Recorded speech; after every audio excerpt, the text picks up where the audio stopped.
Hi everyone, welcome to Carbon Brief's third and final Ask Us Anything webinar relating to COP30. Um, as you can see on the screen, I'm joined with all my colleagues who've been covering COP30 for us. Everyone's now back home safely, so we can now do this webinar finally. We wanted to be doing it for about 48 hours now. Hopefully, you will have seen our rather epic COP30 key outcomes piece, which is on our homepage right now, which really goes into the detail about what has happened in Belém over the last 2 weeks. But this is an opportunity for us to spend an hour just going through your questions, and we've had some great ones in so far, and also obviously field your live questions. If you look at the bottom of your screen, I'm sure you know the drill by now, but there's a Q&A box. If you can use that rather than the chat box, so please don't use the chat box for questions, put your questions in the Q&A box, and then we've got our colleague behind the scenes kind of making sure that we surface those as quickly as possible. We won't be able to get through all the questions, unfortunately, but we're going to try and go through some of the real kind of big talking points and topics that have come out of COP30. So let's begin. Where shall we begin? God, there's so many interesting talking points that come out of COP. Why don't we start with, well, let's start with the roadmaps, because they've been a big talking point, both the forestry roadmap and also the fossil fuels roadmap, which were both sort of talking points throughout the second half of COP in particular. And we've got one question. Let's start with forestry first, actually. We've got a question here from Florencia Ortuzar, who says, why do you think the roadmap for deforestation did not fly? Which, is an interesting question in itself. I'm going to actually go to probably 2 or even 3 colleagues on some of these questions, because we've got people have been covering them in quite a lot of detail. But Daisy, you've just got back from Belém, and I know you were sort of tracking this as well as other colleagues. Do you want to have a go at that question around, and then we can maybe move on to the other roadmap, which is another talking point. But should we start with forestry first? Yeah, sure. Thank you very much, Leo. So yes, I was looking into countries that were supporting the deforestation roadmap. And what I kind of saw by the end of COP is that country groupings representing more than 90 countries had expressed their support for a deforestation roadmap being part of the negotiated outcome. And in the end, as you mentioned, there are not deforestation or fossil fuel roadmaps referenced in the Montreal text, the final version. But I think what is interesting is while fossil fuels is not mentioned in the text at all, deforestation is mentioned and pretty high up in the Montreal Agreement. It talks about emphasizing the importance of halting and reversing deforestation and forest disturbance by 2030. And it says that this is in accordance with Article 5 of the Paris Agreement. And Article 5 is the part of the Paris Agreement that talks about conserving carbon sinks, including forests. So I understand that a lot of the rainforest nations that were keen to see a deforestation roadmap were also keen to see this language around Article 5. So I think even though the roadmap isn't in the Montreal, I think some countries will be happy to see that language around deforestation. And of course, outside of the negotiated process, we also have the COP30 presidency bringing forward the deforestation roadmap. Thanks, Daisy. Aruna, just before COP30, you helped to write a big piece for Carbon Brief explaining what we ended up calling the TFFF. Do you want to just explain what happened with that at COP30 and what happens next? Thanks, Leo. My colleague Janine Quiroz and I took a closer look at the Tropical Forest Forever facility, which is being a flagship initiative and fund being led by the Brazilian government. And it is an interesting or an innovative model in which they hope for sponsor governments to put forward capital, and based on that, use that to attract 100 billion from private market investors. And for this to be able to be invested in, debt markets, especially in emerging economies. And for those returns, minus, returns going first to investors, and whatever is remaining besides fees to be given as rewards to tropical forest countries. Now, what those estimates are, I mean, it says $4 a hectare, but at the same time, minus these costs, and also the long time horizon, right, just around 40 years or so, whether this would generate returns which are dependable, which are adequate. And there were also countries during the negotiations that pointed out that it should not have to compensate for climate finance or to be able to get on board. For instance, I think there was China also questioned the question of whether this replaces climate and biodiversity finance and what is meant to be given through. So it garnered more support. There were more countries that showed interest, banks that showed interest in PFFF. But yeah, what happens with it and whether it has a life or whether it sustains this momentum outside of the COP or whether it becomes one of the long list of initiatives and funds and how much it raises for countries, that still remains to be seen. So yeah, the test is in its life after this. Brilliant. Thank you, Aruna. We've mentioned the other roadmap, but I'm going to come back to that in a minute, the fossil fuel roadmap, because that's obviously another story within COP30. But there is this wider question about the actual outcome, and Daisy referred to the mutirão kind of decision that came out of COP. I wonder if maybe, Simon, you can take on this question that's come from Mariluz Castilla, who is asking kind of, what did we actually achieve meaningfully at Belém? What are the main results delivered by the final global mutirão decision? And how should we interpret the level of ambition compared with expectations coming into COP30? So that's a pretty massive question, but maybe you can just explain a bit about what the outcome of that final package or the decision was. Yeah, thanks for the question. So, I mean, it's a pretty tough one. I guess there's two different ways of answering it. One is about specifically what was in that global mutirão decision document out of COP30, and I'll come on to that in a second. But I think the kind of bigger question sort of hanging over the whole COP speaks to the sort of world that we're in at the moment, geopolitical uncertainty and tensions. That have just been increasing over the past year, and big question marks after the US pulled out of the Paris Agreement for the second time about, the kind of future and value of multilateral negotiations. We saw the failure of the International Maritime Organization negotiations to secure a deal on a global carbon tax for shipping, due to the effectively bullying behaviour of the US and bullying various countries that had said they supported that into backing out. And so there was very big question marks coming into COP about what would happen. Would the US even turn up? And of course, in the end, they didn't.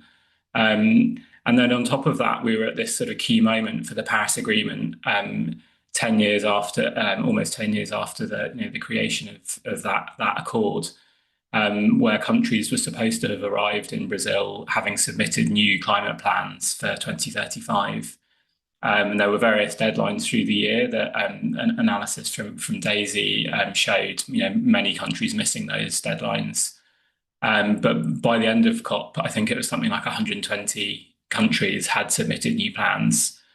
And the UN climate body put out an assessment of those showing that they left the world in a much better place than 10 years ago, but still very much off track for 1.5 degrees.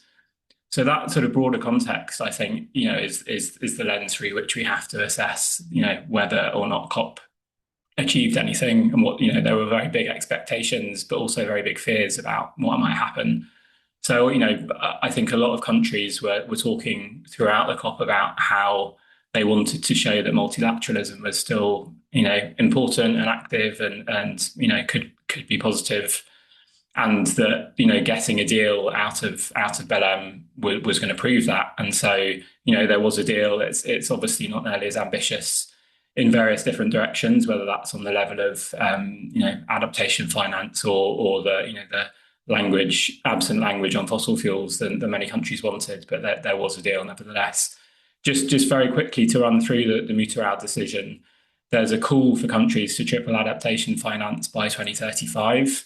calls on is like the least binding version of language that they could have chosen for that section. That's not nearly as ambitious as many developing countries had wanted. There's an interesting recognition that there's likely to be overshoot of the 1.5 degrees limit, and that the countries need to pursue efforts to keep that overshoot to a minimum. There's also language kind of commending countries that have submitted their plans and urging others to look that haven't yet done so to get on with it. And there's some fairly loose language around something called a global implementation accelerator, which is supposed to talk about accelerating ambition in terms of mitigation, in terms of cutting emissions, but also in terms of adapting to climate change. There's various other things in there. I won't try and cover absolutely everything, but I think that gives you a flavour. Brilliant, thank you, Simon. Let's there's been a lot of questions coming in about the fossil fuel roadmap, so let's maybe just deal with that, and I'll probably go to 2 or 3 of you to sort of to take this on, and then we can move on to lots of other topics.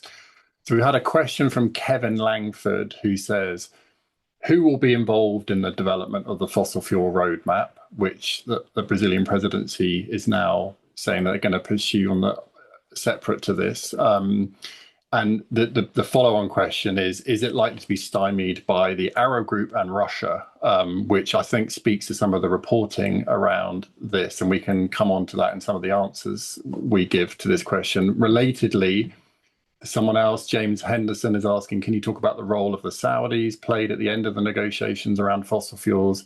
Simon Clark is asking, what do you think the likely outcomes from the Dutch-Colombian conference in April on transitioning away from fossil fuels is likely to be? So there's quite a lot going in there, but maybe, and I'd probably like to get, I know Daisy was following this, Arun has been following this, Annika, Simon, so there's a lot of people who've been looking at this exact issue.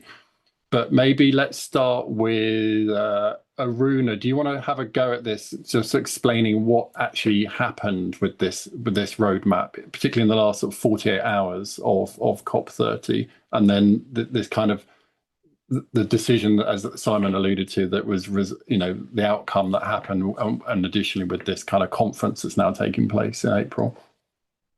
I actually would like to defer that to Simon, who's followed the roadmap more closely than I have. To me, it was not in the inclusion of the agenda for COP30, and it gathered a lot more steam during the second week once countries and more had signed on to it, and then became a push to be included in the mutirão decision. So what happened with it? I think it was focused on some of the other outcomes, but it did eventually become one of the defining issues. So yeah, as picked up by media. So maybe Simon want to add to this. Yeah, so you mentioned, Aruna, it wasn't something that was officially on the agenda for the COP.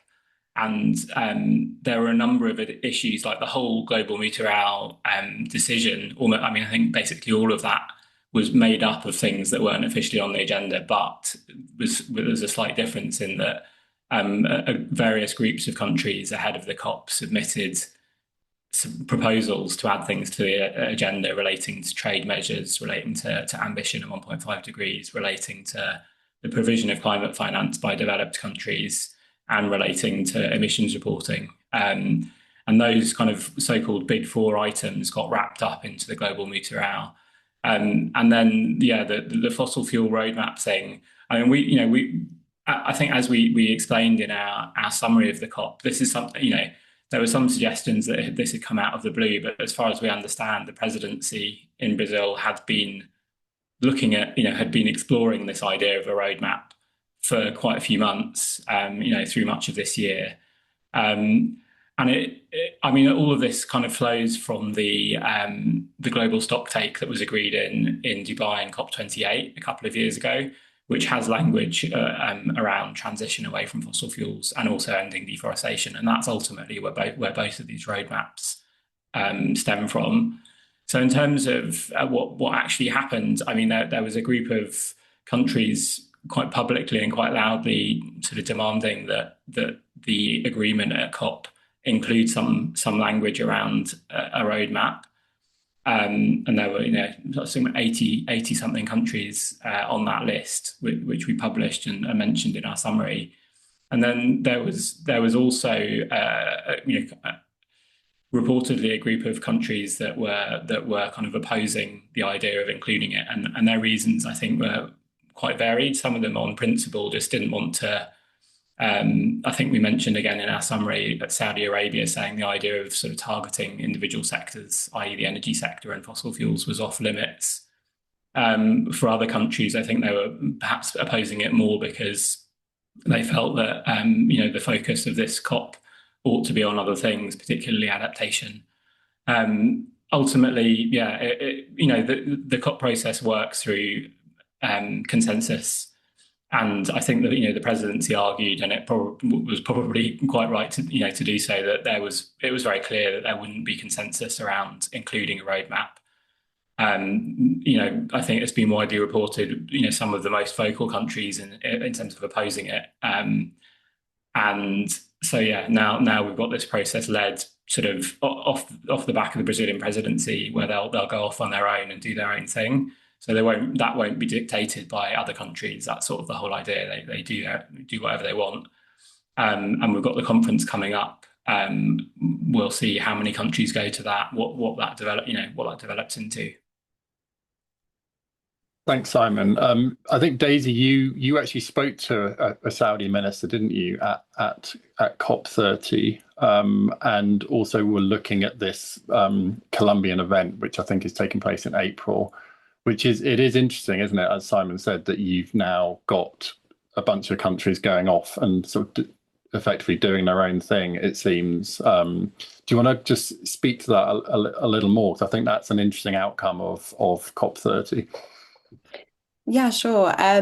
So in the final plenary, when Delago was talking about, the COP30 president, Delago was talking about bringing forward these roadmaps, he did reference the upcoming conference in Colombia, which is going to be co-hosted by Colombia and the Netherlands, and said that it will take a role in defining this roadmap, which we so far have few details on. So I think it will be an interesting event. Colombia's a very interesting country to be hosting this roadmap. Colombia has been quite vocal about the need to transition away from fossil fuels, but also Colombia has significant government revenue from oil and gas. And so their sort of journey to moving away from fossil fuels might be like an interesting case study for other countries to follow in the future. So I think it'll be interesting to see what comes out of the conference.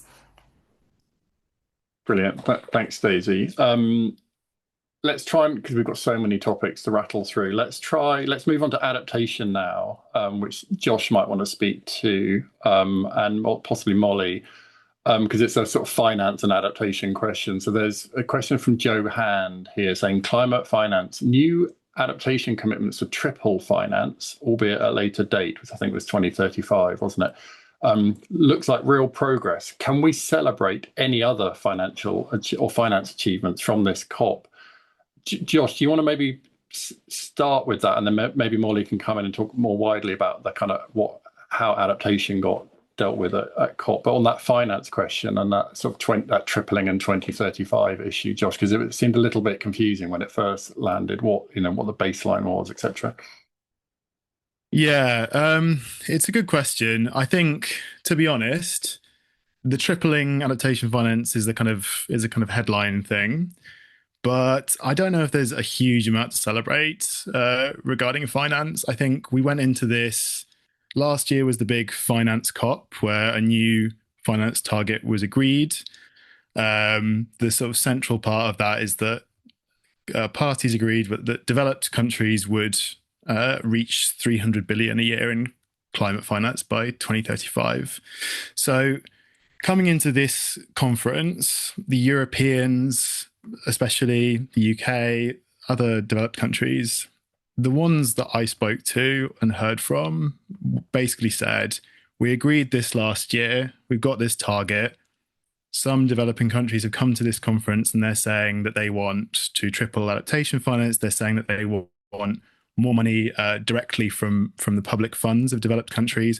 And we're basically saying that we agreed this last year and we don't really want to diverge too much from what was agreed last year. So what was agreed last year was that they would meet this target, and it would come from a mix of things. It would be partly from their public funds, from their aid budgets, but also from other things like mobilized private finance that can be sort of attributed back to them, and also things like multilateral development banks and other things like that. So something like the tripling adaptation finance goal, I mean, developing countries are basically saying we want this to come from public money, ideally grant-based money, and I think it's fair to say that the final goal isn't exactly what they were hoping for. It's been set for a tripling by 2035 instead of by 2030, which is what they initially wanted.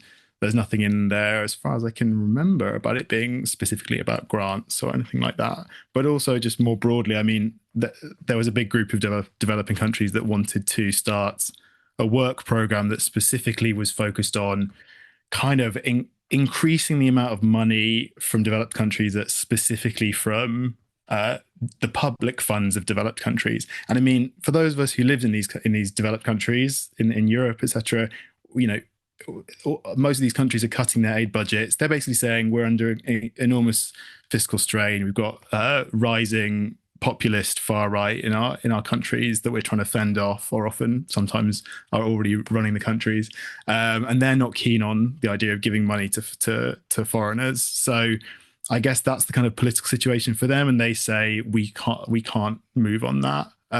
So I think the results of the COP kind of reflect that, in that they've committed to this fairly weak tripling goal, which isn't as strong as was hoped for, but also in terms of the work program that some developing countries were asking for.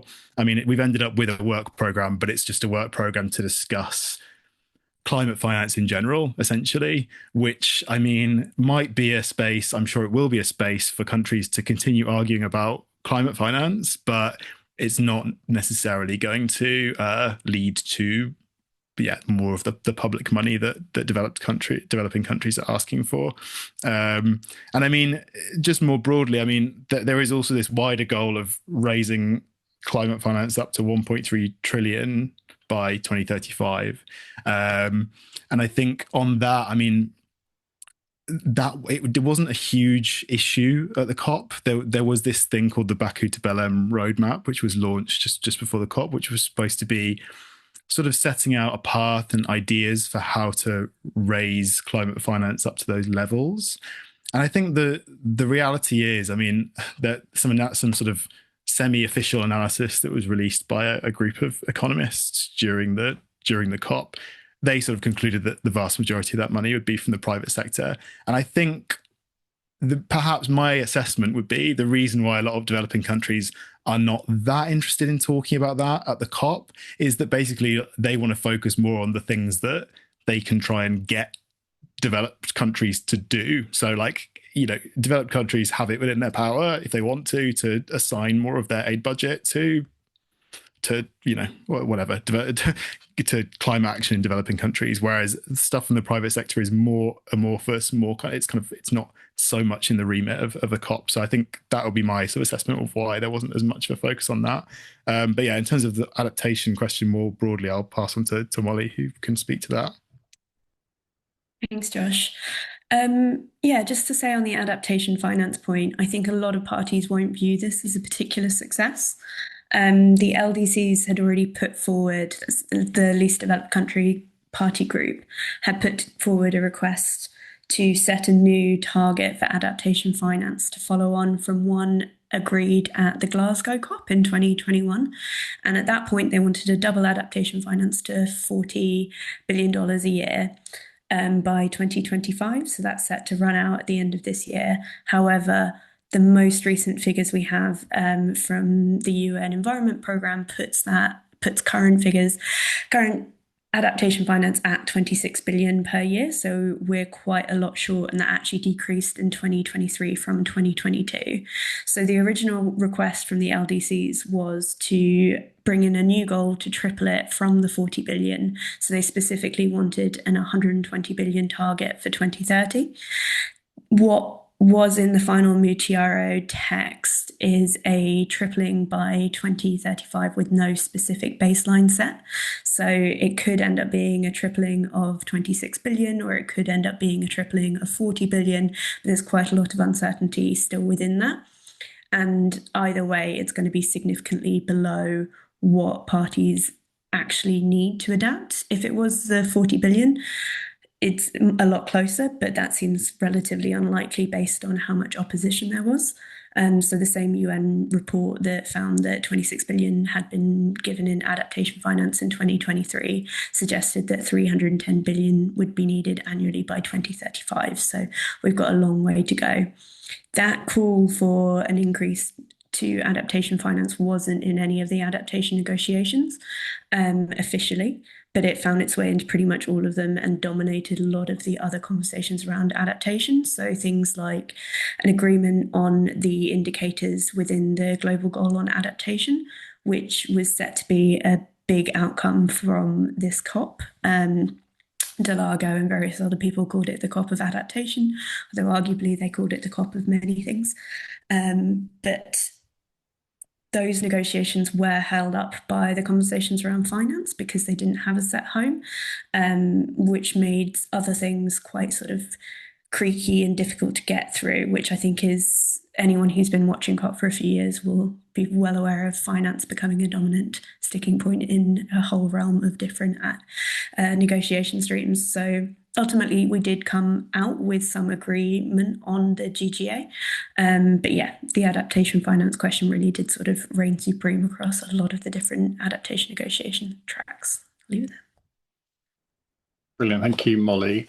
I'm going to move on to Annika now, because we sort of inevitably we always get a lot of questions around China. And I know, Annika, you've been obviously following what the Chinese delegation we're doing throughout COP30. We've got, I won't read out all the questions relating to China, but I'll try and package them together. So we've got Richard Foland here in the Q&A box asking, why didn't China and also India, he's saying, step up when the opportunity was there to provide international leadership? So that's quite a loaded question there from Richard, but it speaks to the wider issue about what was China doing at the COP, particularly in those last sort of 72 hours. There's another question here relating to the issue of CBAM and trade measures, EU versus China, et cetera, all that kind of dynamic that we saw a lot of in the reporting. But Annika, do you want to just give us a sense of, now that COP is wrapped, what was China's role and what did they want out of COP, and did they get it? Absolutely. Thank you for all those questions. I can't help but feel the EU-China could take up a whole webinar by itself, but I'll try and be brief. So on the leadership question, as I'm sure everyone on this call is aware, there was a lot of speculation in the run-up to COP that China would kind of fill the vacuum of leadership that the US had left by withdrawing again from the Paris Agreement. China has, for a while, been saying, guys, we don't want to be the leader. The climate envoy, I think at the end of last year, basically said that, this is Western countries trying to put a status on us that we don't really want to assume. I think, I don't think. At The Guardian, they were told by representatives of the Chinese delegation that, there really wasn't much appetite for China to become the leader at the COP process. I think that it would have been very happy to have taken a stronger role, either in tandem with the EU or in tandem with others, on a particular aspect of the climate, of climate action. But I think just the broader kind of geopolitics and economics made the idea of China kind of solely steering the way to a more ambitious outcome at Belém relatively unlikely. On the EU-China piece, so there were meetings between the EU and China in July around kind of a joint statement on climate. And again, there was speculation that this might have led to some sort of alignment between a powerful voice on the developed countryside, a powerful voice on the developing countryside. But again, I think just various kind of diplomatic beats between July and now just meant that that didn't really emerge. In terms of what China wanted at COP, Josh has already touched on it a little bit with the developed versus developing Article 9.1 work program. So there was a lot of emphasis from China this year on the need for developed countries to kind of fulfill the promises that they'd made at previous COPs to provide a certain amount of finance. That was quite interesting. Again, it's a very marked difference in tone from COP29, where one of the big things that we China watchers were kind of looking out for at the COP was the statement by Ding Xuexiang, who's a relatively powerful Chinese politician, and was speaking for China at the Leaders Summit in Baku as he did at Belém. In Baku, he said that he talked about kind of Chinese South-South climate finance in the kind of language that you would use for COP finance. So that sparked kind of conversations at COP that there might be a bit more leeway for China to maybe link up with developed countries in provision of climate finance. That was completely absent from conversations this year. China had a relatively strong position in the early days of the COP on developed countries providing finance. That then kind of in the kind of back and forth and negotiations at the end in the last few days of COP as we're all trying to get to consensus, that kind of gave way a little bit, but was a very strong kind of message from China throughout. Then there were the trade measures, which was, I think, the other kind of key piece of the COP negotiations for China. So the question about whether that's just CBAM, part of it is CBAM, but I think China's the studies have shown in China that the effect that they suffer from CBAM isn't necessarily as strong as India or other kind of developing nations would see. For China, I think the bigger concern now is things like the EV tariffs that we're seeing pop up on the tariffs on imports of Chinese EVs into the EU and elsewhere. And I think it's also kind of forward looking at other mechanisms that countries might put in place to protect things like the wind industry or the hydrogen electrolyzer industry. So yeah, for China, trade measures I don't think are that broad. And as we saw, those were then included in discussions for the first time. That was included in the cover decision for the first time after I think at least 2 years of China, basic, other emerging markets pushing on that. I think I covered everything, but feel free to ask any follow-ups if I didn't. Yeah, that was a very full answer, Annika. Thank you. Anyone else on the panel want to sort of talk about trade measures before we move on to other topics? Yeah, Dr. Chaiman, I mean, there was also the question of India's leadership, and I'm wondering how they're framing leadership. But yeah, I mean, Modi was not at the Leaders Summit in Belém. There was also crucial Bihar election going on. But Climate Minister Yadav was. He came in for the second week negotiations. Trade measures were and have been a key priority for the LM as well as group, which has tried to get it formally on the COP agenda at COP28, COP29 Baku, where it was framed given a place under the response measures section, which doesn't get very much love, is usually a place where it's a staging ground for unsettled battles. But over there, it made history last year, which is where there was a dialogue, which is a space to talk about cross-border impacts of trade measures. But yeah, this year as well, they fought to get it on the agenda, and it made a submission as early as June, wanting for this to be included in the COP30 agenda. And the presidency, in measure to avoid an agenda fight, agreed to conduct presidency consultations on these in the Big Four, which eventually included in the final mutirão decision and its various iterations. At no point was no text an option for language on trade measures, which goes to show that there was also support that, okay, there can be some acknowledgement on this in the final decision.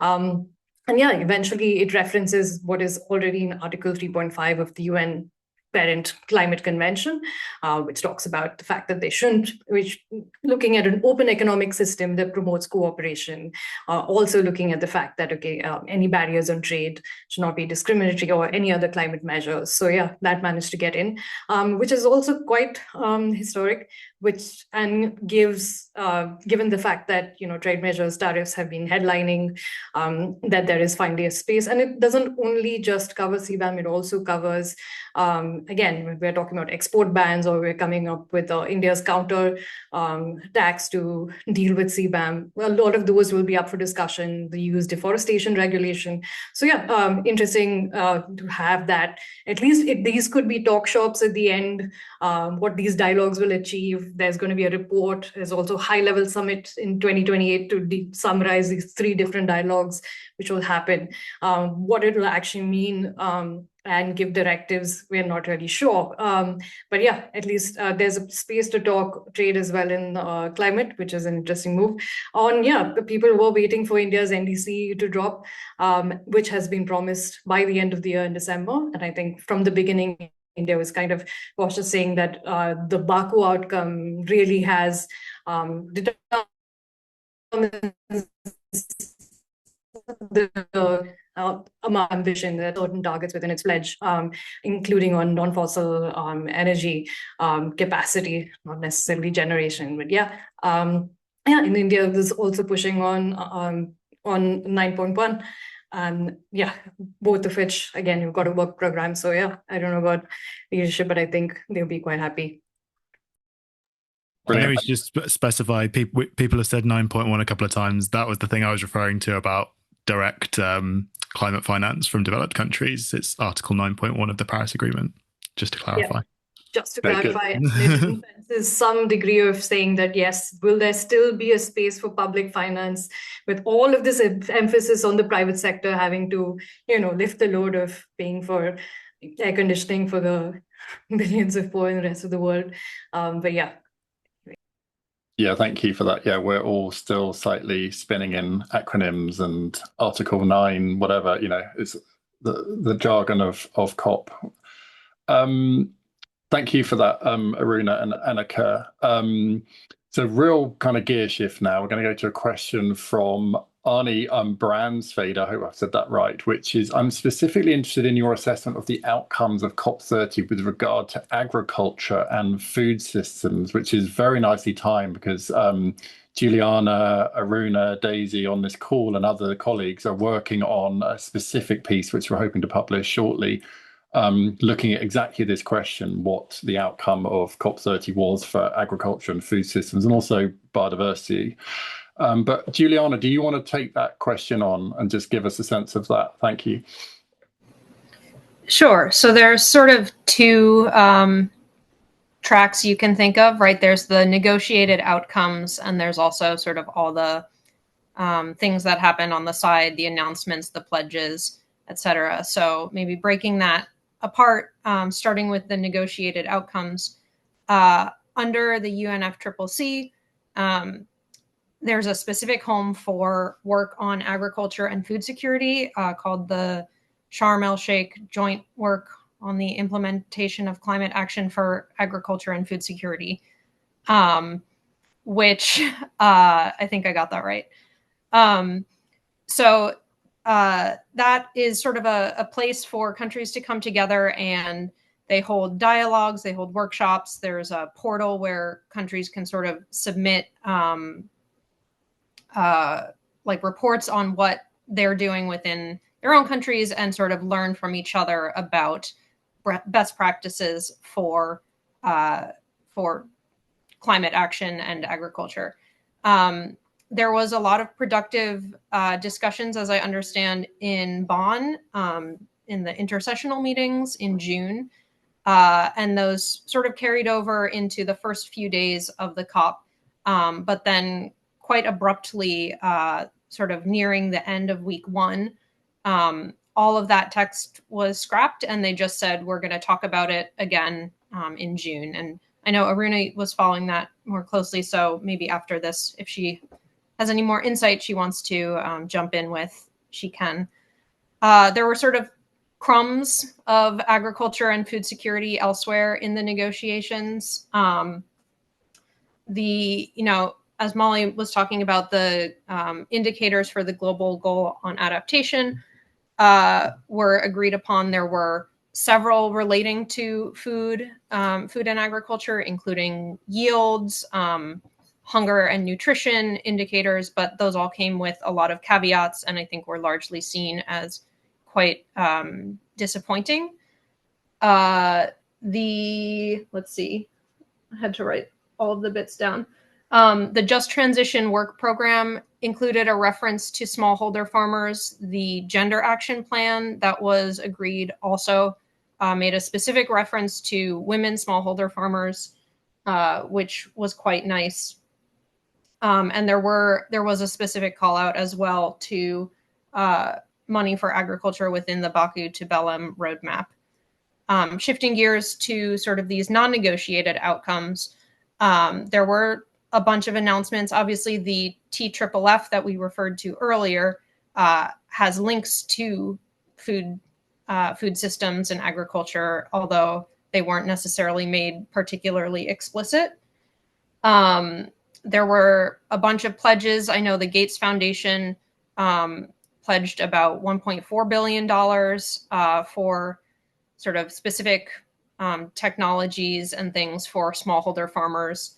The Rockefeller Foundation also, I think someone crunched the numbers, and there was about $3 or $4 billion in pledges announced. And then there were a range of declarations that countries signed on to. So there was a declaration on sustainable use of fertilizers headed by Brazil and the UK, I believe. There was the biggest one was on climate action for hunger and poverty. There was also one on food waste, one on restoring degraded farmland. There might have been one other, but I can't remember now. There's too many to name. Yeah, so I think it was a bit of a mixed bag as usual. But these sort of non-negotiated pledges and declarations were probably a bigger meal than the negotiated outcomes for food. Thank you, Juliana. Aruna, do you want to comment on that? Yeah. Yeah, just wanted to add a little bit on the Sharm el-Sheikh joint work on climate action on agriculture and food security. Basically, the formal negotiations on agriculture, there were some really interesting proposals. Basically, countries had to agree on like what they would take away from a workshop on what are systemic and holistic food systems and what should be the sort of approaches that they take from a workshop that was organized in June in Bonn, and a report on this on financing sustainable food systems made by the Standing Committee on Finance, which is one of the arms of UN's financial mechanism. So essentially, they came up with a draft, various different proposals, which have come in from different blocks, and came up with the lengthiest draft trying to accommodate many of these. But the fact that there was a push both from the Environmental Integrity Group, Australia and the EU, to include terms like precision agriculture or AI in agriculture, and countries on the other side of the fence argued that should those be included in systemic and holistic approaches. Because of that disagreement, text just got bumped next year to Bonn, but also keeping in mind that, this particular work plan finishes next year. So to continue to have agriculture in UN negotiations, they'll have to, again, figure out, have that bit to review it. But yeah, the second thing that I just wanted to add was a plan to quadruple the use of sustainable fuels which also include biofuels. This was something that was led by the Brazilian presidency, managed to get some signatures on. Many feared that it would feature either in the negotiations or in the mutirão text. It did crop up in the Just Transition Work Program text, where one of the options was transitional fuels, which people believe include biofuels. But yeah, that option was dropped from some of the final decisions. And I've never figured it out, but to make sure that biofuels are included in country NDCs as part of that declaration. We see where that goes. But yeah, that's it for me. Thank you, Aruna. Yeah, we've got probably like 15 minutes left, so still going to try and rattle through some of the bigger topics. We've actually had quite a few questions relating to Article 6. We just heard from Josh clarifying about Article 9.1, but Article 6 on carbon markets seems to be a popular topic as well, which I'm probably going to throw to Simon in the first instance. Maybe Josh and others want to come in. Let me see if, hang on. Well, it's quite hard running through all these questions at the same time, but here we go. Helena Paul is asking, my question is around carbon markets, such a great way to wriggle out of real emissions reductions. Was there any real discussion about carbon markets and offsets at COP30? Simon, do you want to take that on in the first instance? Yeah, thank you. Always a joy to try and keep track of Article 6. So just to be clear, Article 6 of the Paris Agreement talks about international cooperation, and it's divided into three parts. Article 6.2 is about kind of bilateral country-to-country cooperation. So that might be, for example, linking carbon markets together, or it might be to do with bilateral carbon trading. 6.4 is about the kind of successor to the Kyoto Protocol's clean development mechanism. So it's essentially a new international carbon market under the Paris Agreement called the Paris Agreement Crediting Mechanism. There are more acronyms that I will try and avoid using. And then Article 6.8 was basically kind of added in for those that don't like markets, and it's about cooperating kind of non-market approaches to cooperation. So in terms of what happened in Belém, I mean, basically, parties spent 10 years after the Paris Agreement trying to nail down the rules for Article 6, and they only really kind of completed that work at COP29 last year. And so really going into COP30, the expectation was that there really wouldn't be any substantive negotiations on any parts of Article 6, because they kind of sorted things out. And so, they've got a review booked in for the rules on Article 6.2 and Article 6.4 for 2028. So it was meant to be kind of just getting on with it. What happened in reality was, I guess, if you put 200 negotiators in a room and try and stop them negotiating, you're probably going to have a job on your hands. So they found various things to fight over. The short version is that ultimately there were various issues that worried various groups of countries and various observer organizations that got thrown into the negotiations, but ultimately they kind of they didn't include any of those in the final outcome. Just to give a flavor of it, there was discussion about term limits for the people that serve on the supervisory body for that Article 6.4 carbon market. They decided to defer decision of whether to allow people to serve for more than 2 years until 2028. There was also discussion about so that supervisory body had put out some standards through the year about things like the permanence of carbon removal, which is obviously particularly relevant to nature-based solutions, i.e., planting of trees or something. And obviously trees can burn down, they can be subject to drought or pest attacks and so on. And so the carbon removals are not necessarily completely permanent on timescales relevant to avoiding dangerous climate change. And there were worries that the rules that have been put out by that body would make it very difficult for nature-based solutions to participate in the carbon market. So a group of countries took up some ideas put forward by a bunch of NGOs and carbon market proponents tried to get those into the mix in Belém, to basically ask the supervisory body to go back to the drawing board and revisit their rules to try and make things easier for nature-based solutions. Ultimately, there was quite strong pushback on that because there was a sense that, you know, they'd devolved decision-making powers to that supervisory body and they should just let them get on with it. So that's what they're doing. And then just one final thing about the clean development mechanism I mentioned. It was agreed in Glasgow at COP26 that some of the projects that operate under the clean development mechanism would be allowed to transition, would be allowed to move into the Paris Agreement market and continue to sell credits under that.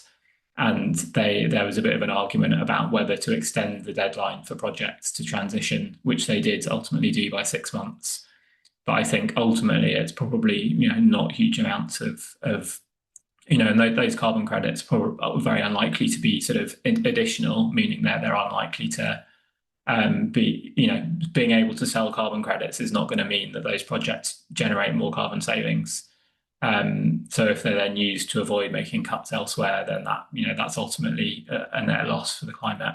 But I don't think it's huge amounts that we're talking about, maybe, you know, a few 100 million tons worth. And I'll leave it at that.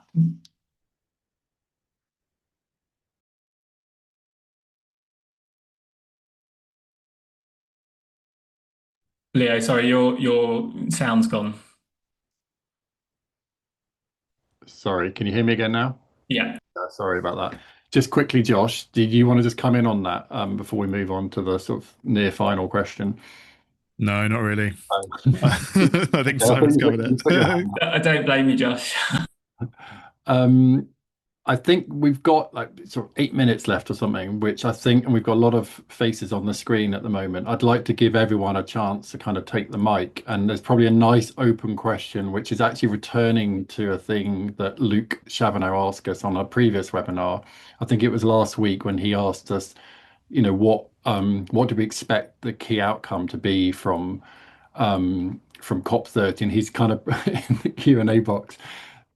Slightly handily, provocatively, I don't know. He's kind of reminded us what we all said last week. So he's saying that Simon said, "Oh, phase down coal at Glasgow came on the final day, so let's see what happens." And he said that 2 people said that tripling of adaptation finance will be a key issue, and then another person said about the nature COP and the deforestation roadmap. So now we're out of COP30.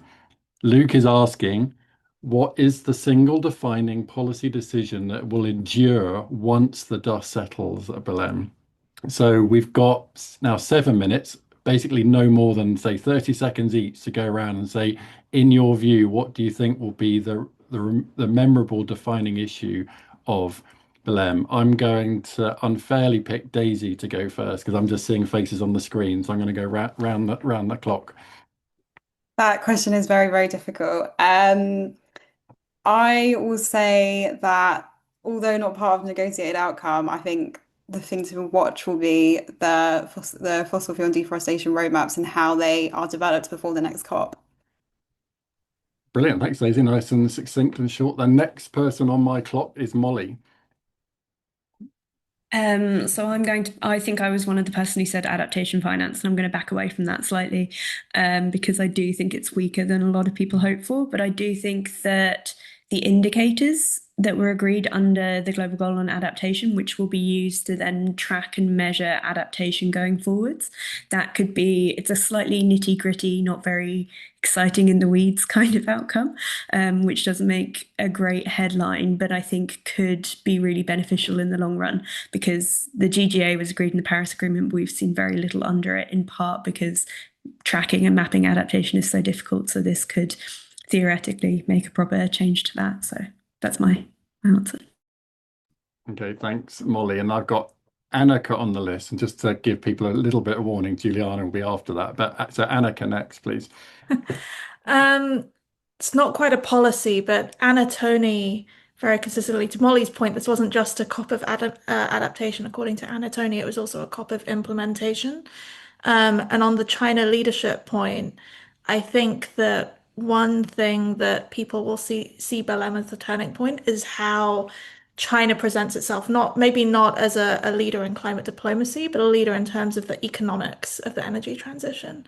And this is where kind of the real drive downs in terms of cost and the technological advancements that we're seeing in China will really start trickling down, and kind of fuel that kind of, especially from the global south side, kind of fuel maybe the global energy transition. Thanks, Annika. And then Juliana, and then I'll move Aruna next. So Juliana first. I agree with Daisy about the deforestation roadmap being a very interesting outcome to follow. I'm not sure if this exactly answers the question, but I didn't get to talk about it earlier. But the negotiations around the Gender Action Plan have been really interesting to follow for the past 3 years. There's sort of been an uptick in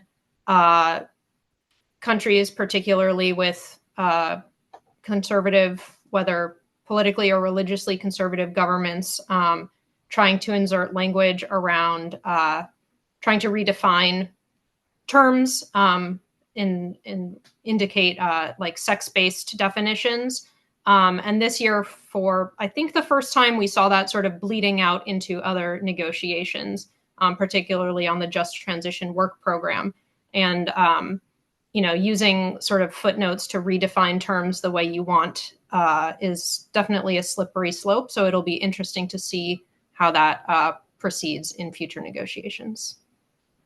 Yeah, Julian, I'm glad you raised that. Actually, we have actually had a few questions around both just transition and the gender angle. So it's interesting and good that you raised that. Also, we had that extraordinary situation in the final plenary, didn't we, where the Vatican's representative for Holy See was kind of, I think, booed by some anyway in the room, which was kind of a striking moment.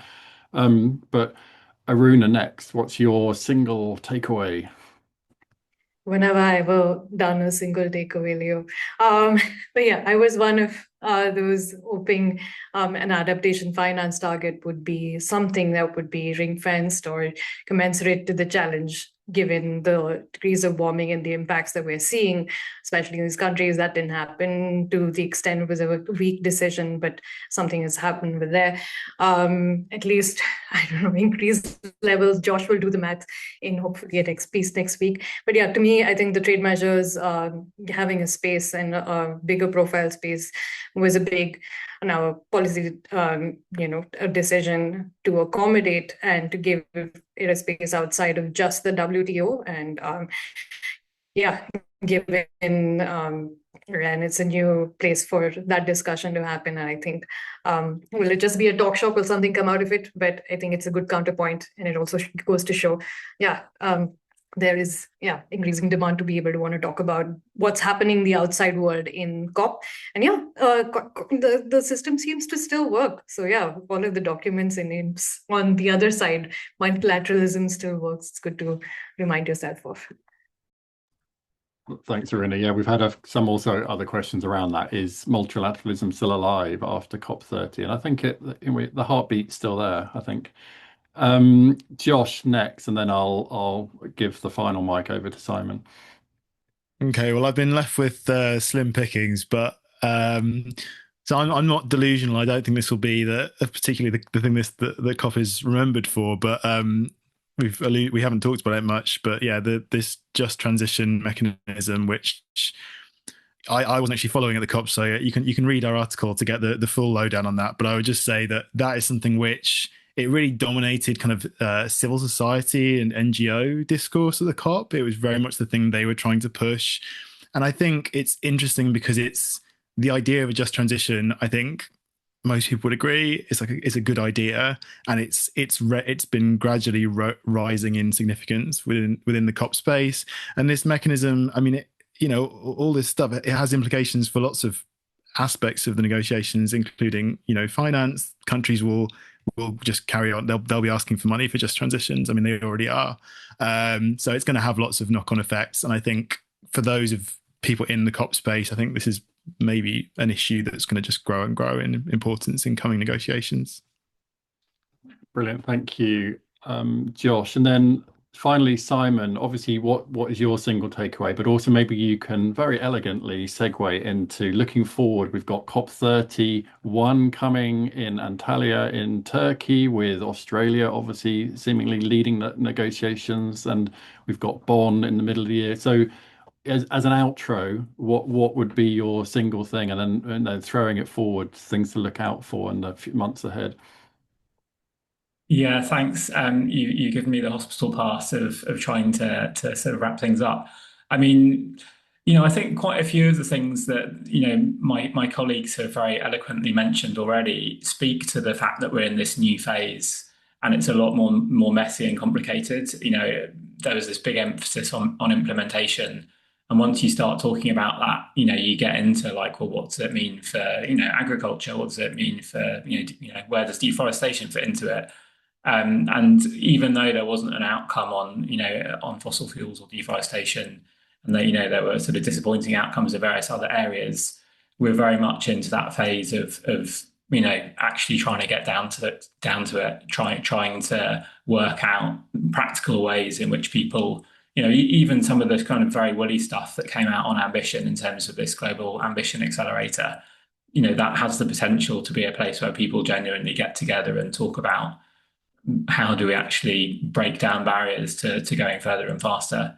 So, and COP reform, I think, as well as part of that. That's why people, the idea of COP reform was on the agenda at this summit, and why people keep talking about it more and more is because we're in this new phase, and that perhaps requires a different approach. So, yeah, I don't know. This is very speculative, but maybe this is the moment where we sort of start making that shift into a new mode of working. And even though it's only kind of baby steps at this point, perhaps that movement will accelerate. And just looking forward to the COP in Turkey, and anything else for us to look out for put in our diaries to look out for in the months ahead, or. Well, yeah, I mean, obviously, we're going to be looking out for what exactly the Brazilian presidency does with the roadmaps it's developing. There's the conference that we've already mentioned in Colombia next year. In terms of the COP31, that by all accounts is a very complicated setup, which hasn't really been tried before. We're going to have the pre-COP in Pacific Island states. We're going to have Turkey being the host, but also the COP president technically holding the gavel, even as Australia supposedly has exclusive kind of authority over the negotiations. And those three different, countries or, groups of countries, they've all got quite different approaches, ideas and, kind of priorities in terms of climate change. So it'll be a really interesting experiment. I think that's definitely a wait and see.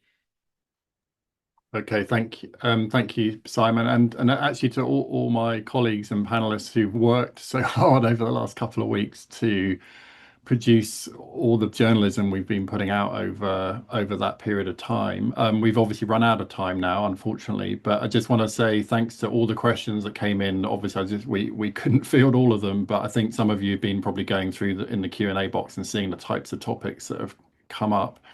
But yeah, and just to say, we will have a recording of this webinar kind of on our website shortly in a few hours. And that's just to say thank you and goodbye. Thanks, everyone. Thanks, everyone.